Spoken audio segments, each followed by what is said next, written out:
welcome to the third quarter market update from Madison, Wisconsin. My name is Mark Gladue, broker associate with Lauer Realty Group, and I'm with Liz Lauer, the owner of Lauer Realty Group.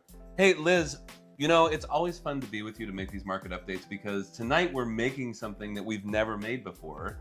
What do we have in the dish? Well, I was at the farmer's market, which is the best farmer's market in the country this weekend, and I picked up some red pepper and some ingredients to go with my sablefish. Sablefish, if you don't know, is a Pacific black cod, is what it's commonly known as. It's a deep fish, and they say it's high on the sustainability list. So, right, kind of a good tasting fish, but also good for the environment. Now, one of the things to note is that Liz has put her own homegrown garlic in, made sure to let us know that it's homegrown garlic from her own backyard that she and Nina made. Also, we've got some wonderful mushrooms, some olives, and then back here, I'm going to be making some haricot vert with pancetta and lemon, and we're going to be dining on those things. But more importantly, we're going to talk about the third quarter and what happened in Madison, Wisconsin. Hey, so we're actually here before dinner. It is our dinner third quarter report of 2025 to actually kind of just run over how the market's feeling, what's going on in the Madison and Dane County market, and then like kind of deep dive into micro markets, because I think that, you know, the data would be really weak unless explored further. Absolutely, because I think that even though we can look at Madison as a whole, Dane County as a whole, we need to dive into neighborhoods where a lot of our clients and a lot of our agents are working in to kind of show what the difference is between Dane County, Madison, and then these very specific neighborhoods. So if we start to look at things like the average price in the third quarter, you know, we see year over year, that didn't change much. It's around $550,000. And I don't think we've really seen that change much year round. What do you think? It's been pretty consistent. I mean, Dane County went up about 2.5% from year over year, but then, you know, you get into Madison and you see a little bit more growth in key neighborhoods. Right, and I think some of those key neighborhoods that we like to hone in on would be neighborhoods near east and near west, and then also talk about the neighborhoods where we find that people can actually locate homes that would be below what that average price per square foot is, because $550 seems like a lot in Madison. So when we look at near west, and there I'm looking at places like Nakoma, Dungeon Monroe, Westmoreland, places like that. So Dungeon Monroe and Nakoma, I think, we're looking at homes starting anywhere between $900,000 to $1.1 million. That's the average price in those neighborhoods. But then you go into neighborhoods like Westmoreland and Midvale Heights, and those are going to be actually below that $550 price point. Is that kind of what you're seeing while you're out there too? Yeah, exactly. I think Westmoreland, we just saw a lot of homes go on the market in this third quarter, which was interesting. And you're starting to see a lot more additions, remodeling. You know, it's so close to the bike path and the Arboretum and everything we love about that neighborhood, that you're starting to see people put money into Westmoreland in a way that they haven't in the past. So I think that neighborhood is kind of going up a little bit beyond the average. And would you say, because third quarter, we also saw a lot of people kind of sit back and take a breath. And I think the reason for that is not because people were necessarily scared, but we just saw interest rates kind of hover right around 7%. And then we saw the inventory still be really low, but the prices still be somewhat high. Do you think a lot of people started to look at doing major remodeling to their homes based on the fact that they didn't know if they were going to be able to move or not? I think our local market has been a little bit stuck, right? So if you bought in at a lower interest rate, you're not exactly moving. I think we saw a decrease of people relocating to the area in this third quarter, and that kind of halted the market, versus our local people have kind of been thinking, can I make this happen? Can I stay in place? Yeah. We are starting to see our local market kind of open up as we see homes not having 5 to 10 offers and things that were kind of just like, no, thank you. As a buyer, I guess I'll stay put. I'm sitting at this great price and buy-in. We did, though, in fact, see interest rates come down to 6%. Yeah. So they almost, dropped a point.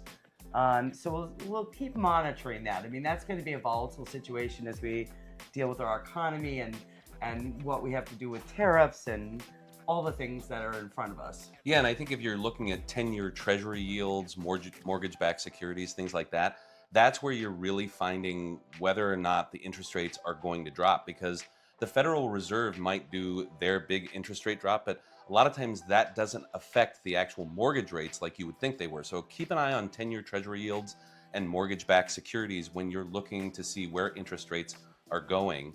A nice little segue into days on market. Yeah. So days on market has jumped quite a bit. And I will say that that's been one of the things that I think a lot of people get scared about, because they go, oh my gosh, things aren't selling in 3 or 4 days. Sellers are starting to have a little bit more unrealistic sense of where pricing is. You and I talked about that a little bit. We both had listings that had expired, and it's because, basically sellers weren't ready to take on what was happening to the market. Yeah. I mean, if you go into a market, you see your price expectation and it's not met and it's not growth. I mean, from 2022 to 2023 or 2023 to 2024, you're seeing 8 to 12% growth. Mm-hmm. And then you're going to, like, on average, and this is a micro or a macro look at the market, 2.5% growth. Those sellers weren't ready to face that market. Right. Yeah. And so they just said, well, I'll wait and I don't have to do this, which is, I think their choice and a good, look at, hey, I don't want to just take what, is out there. I have time and I'll time the market better. Right. And make sure that it's in a place where they feel really comfortable about it. I mean, I know that I had, for example, a relocation client come in from Austin, and the Austin market was really not doing well. And she saw a lot of pricing going down, a lot of days on market going up to 6 months even. And so when she got here, it was interesting because she didn't want to pay the prices and she didn't think she would have to. And then she got into a competitive offer situation and quickly realized that Madison is a market, especially in these, micro network or neighborhood places, where things are selling pretty quickly. Because if you look at the average days on market being 21 for Madison as a whole, and then Dane County being even more. A little bit, 28 days for Dane, Yeah. 21 for Madison, and then we get into key neighborhoods. And they drop. It drops to about 13. Yeah. So I mean, you can kind of see, like, and we haven't seen inventory like spike. We're still at, kind of like right before COVID, 2019, 2020 kind of inventory status. Mm-hmm. So, I mean, we were talking about this before we got on camera. It's like, in Madison, there's how many active listings? 200 at a time? 200. And so you go and you make that all the way out to Dane County with new construction holds, and that's 800. Mm-hmm. So 2017, 2018, we were at 1,800 active listings. Yeah, that's huge. It's big. Especially when you see Madison, Dane County growing as much as they are. Yep. And all these people that want to come in. And even the new inventory is not, there's not much of that around or available right now. Yeah. That's kind of ready to move into right away. Well, and the builders see trends and they follow them, and they don't want to overbuild for the times. And right. So, I mean, but they definitely have inventory now, which, if we were 2 years ago, they didn't have inventory, and you were chasing down that spec home that might come to market. Yeah. I think one of the other things I wanted to talk about with you, because I know that I follow tech a lot. I know that you're starting to follow tech, even though you're the Luddite that you've always exclaimed yourself to be. But we're seeing things coming into play, like, for example, Zillow being one of the big players now in ChatGPT, and how that's going to affect the market when we go into the fourth quarter and beyond into next year. My whole take on this is Zillow's great at providing you with the numbers that are right in front of them, but they're not really good at providing you with the in-depth analysis based on finishes, square footage, condition, all of these things. And so I think that that's going to play a major role when people are starting to look for homes, because more and more people are going to ChatGPT and using it like Google. So how do you think our clients, our agents, should start using ChatGPT, or not using ChatGPT and just coming straight to the source? I mean, I think like it gets back to the whole conversation that I think our larger populace is having right now is like, is this a resource that I can really do like fact and science in? Hmm. Housing is so diverse and so individual. I mean, what does a bathroom remodel cost? Well, first of all, what floor are you doing it on? Where's your plumbing at? And how's this going? So I don't know how ChatGPT is figuring out those kind of dynamics within a home. And so I still think it's real people on the ground who are doing the actual work and getting you the real answers as a consumer. I mean, broader stroke or brush stroke questions about real estate, sure. I mean, you can get some information and gather information about neighborhoods. Or events in your neighborhood. Or you can change the color on the walls in a picture with ChatGPT, but you don't know what the actual condition or makeup of that wall is. Yeah. So I think there's lots of valuable tools within IA and like what's happening, but I don't think it's going to change the individual experience of purchasing a home, renovating a home, selling a home, and we just looked at that schematic recently where they come in and you can change the style of the interior. And it's slow and clunky, and it's, I would say that I accomplish more when I'm at a showing a client how to live in their home or where to place furniture than I think an app could do.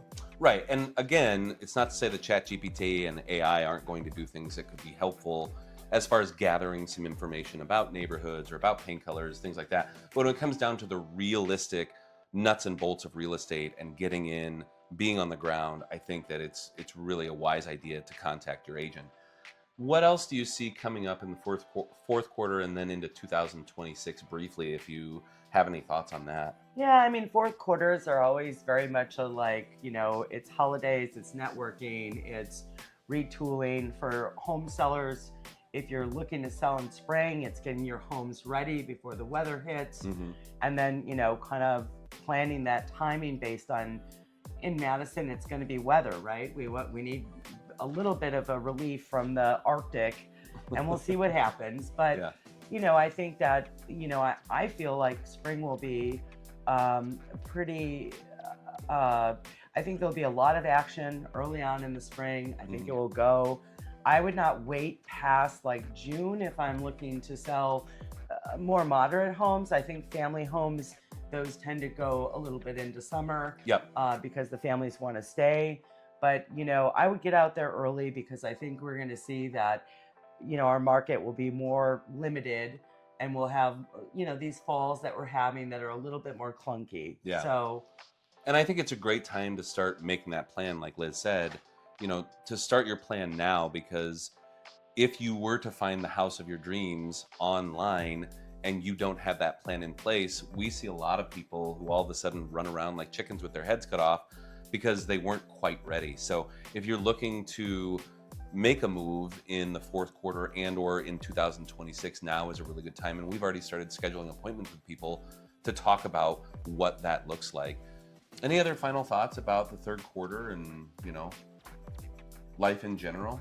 Yeah, I mean, I think that, we've all been a little bit like, pulled into this arena that, we don't really want to be in, right? Right. And I think there's a lot of love in this world and a lot of love in this country. So we just got to persevere and kind of know that we have big community in Madison. And, if you're looking to move to Dane County, Madison area, the people here are bar none. Absolutely. And that leads us into, hey, we're going to put this sablefish into the oven. I'm going to make this haricot vert. We thank you so much for joining us for our third quarter update. As always, I'm Mark Gladue. This is Liz Lauer, and we appreciate your time. Have a good night.